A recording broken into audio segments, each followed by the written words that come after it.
Scrunchie बनाना।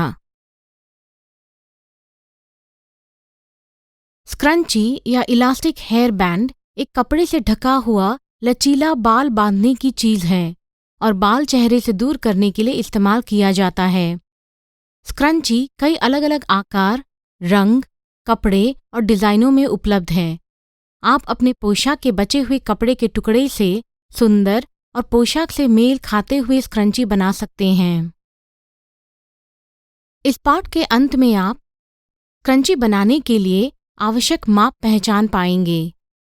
Scrunchie बनाने के लिए कपड़े की आवश्यक गणना कर पाएंगे। स्क्रंची बनाने के लिए कपड़े पर निशान करके काट पाएंगे। स्क्रंची की सिलाई कर पाएंगे। आइए सबसे पहले उन उपकरणों और सामग्री से परिचित होते हैं जो स्क्रंची बनाते समय निशान लगाने, काटने और सिलाई करने के लिए ज़रूरत पड़ेगी। वे हैं पाव इंच इलास्टिक एक रोल पर, कपड़ा, कपड़े के रंग से मिलता धागा, नापने की टेप, दर्जी की चौक, कैंची और सिलाई मशीन। सबसे पहले स्क्रंची बनाने के लिए आवश्यक इलास्टिक का माप पता लगाएंगे। आप यहाँ देख सकते हैं, जब आप अपनी कलाई पर एक स्क्रंची पहनते हैं, यह पूरी तरह से अपनी कलाई पर बैठता है। नापने की टेप से अपनी कलाई के चारों ओर बांध लें और उसका माप अपने नोट पैड में लिख लें।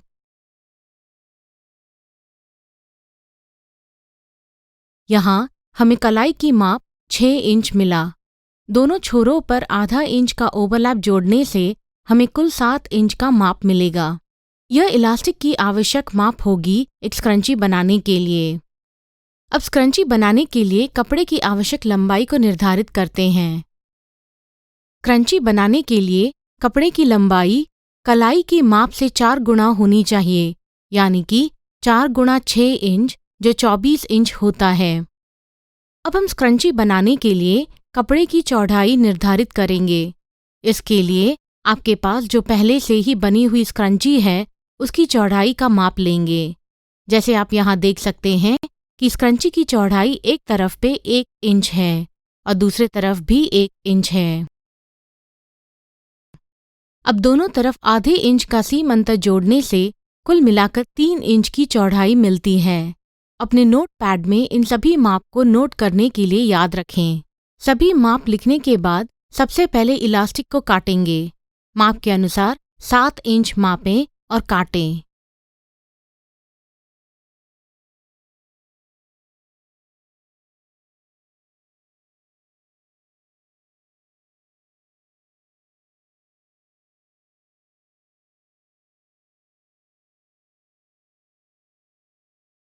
अब चलिए कपड़े पे निशान लगाएं और काटें।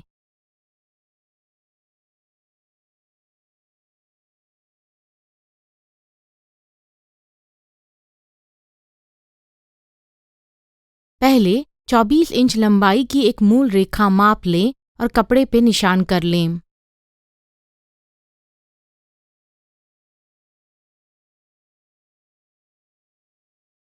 उसके बाद मूल रेखा पर पैटर्न स्क्वायर की मदद से एक सीधी रेखा समकोण में खींचें।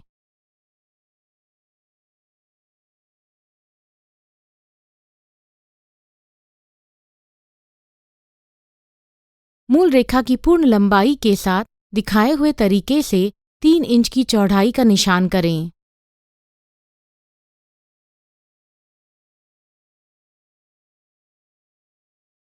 अब सारे बिंदुओं को एक सीधी रेखा से जोड़ें।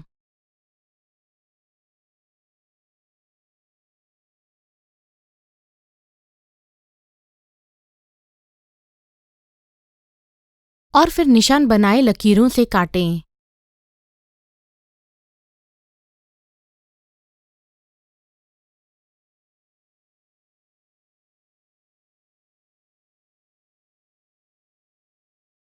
इस तरह हमने स्क्रंची बनाने के लिए ज़रूरत के इलास्टिक और कपड़े को काट दिया है।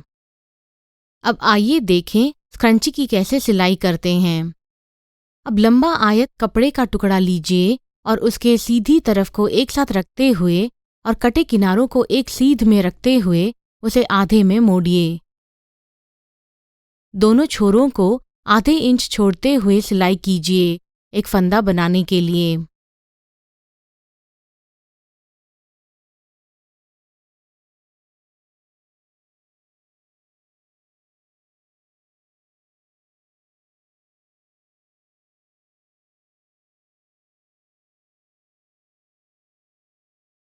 सी मंत्र को खोलें और अपनी उंगलियों से दबाएं।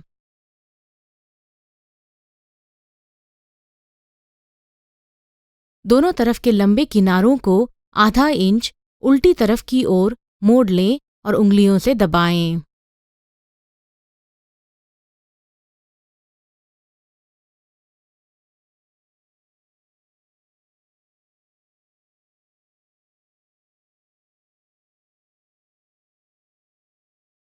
सबसे पहले इलास्टिक के दोनों छोरों को आधा इंच ओवरलैप करके जोड़ लें ताकि एक फंदा बन जाए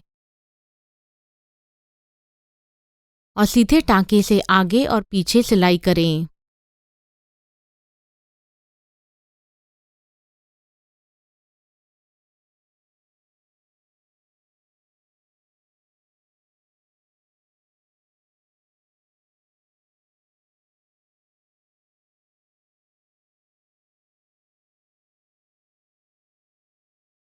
अब कपड़े के उल्टी तरफ के बीच में इलास्टिक को डाल दें तो मुड़े हुए किनारों को एक साथ लाएं और किनारे पकड़ें।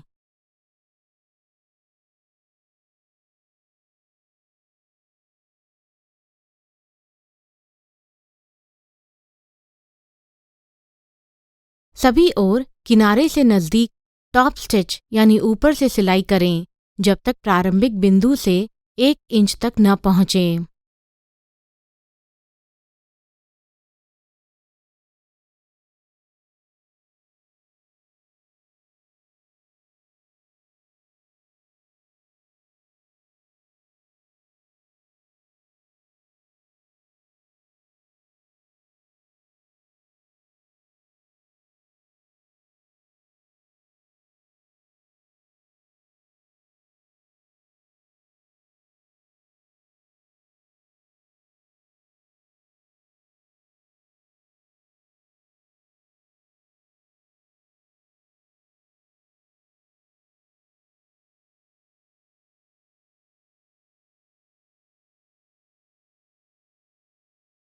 एक रिवर्स स्टिच से ख़त्म कीजिए।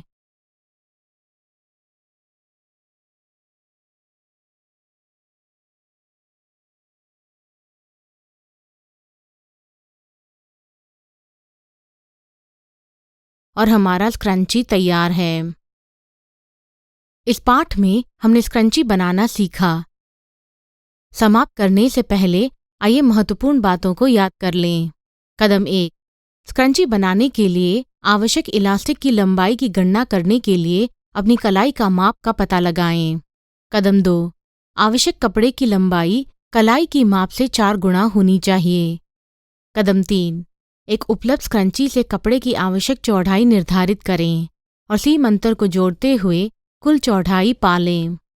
कदम 4, कपड़े और इलास्टिक को हिसाब लगाया हुआ माप के अनुसार निशान करके काट लें।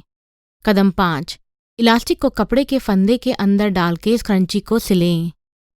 इसके साथ हम इस पाठ के अंत में आ चुके हैं।